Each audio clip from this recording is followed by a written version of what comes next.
नमस्कार शेतकरी मित्रांनो, स्वागत आहे आपल्या यूट्यूब चॅनलमध्ये। आज मी तुम्हाला थोडीशी माहिती देणार आहे रोप तणनाशकाबद्दल। तर रोपाला तणनाशकमध्ये आपण काय मारले पाहिजे व त्याला झटका बसू नये म्हणून त्यासोबती काय घेतले पाहिजे अशी थोडीशी माहिती देणार आहे। तर सुरुवात करूया आपल्या व्हिडिओला। रोप हे 20-21 दिवसात झाल्यानंतर आपण कधीही फवारणी घेऊ शकतो। तर त्या फवारणीमध्ये आपल्याला घ्यायचे आहे गोल व त्यासोबती फेप सुपर किंवा टार्गा सुपर ही घेऊ शकतो, दोन्हीपैकी कोणतेही।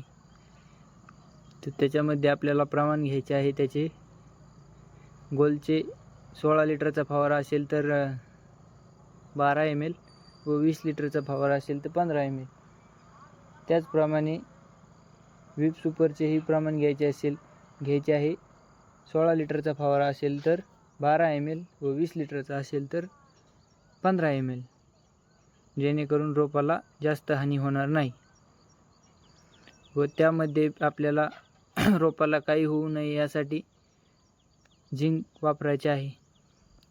झिंकने काय होते, रोपाला जो होणार असतो, डाग पडणार असतो, रोप खाली झोपणे हे प्रमाण कमी होते व रोपाला काही इजा होत नाही।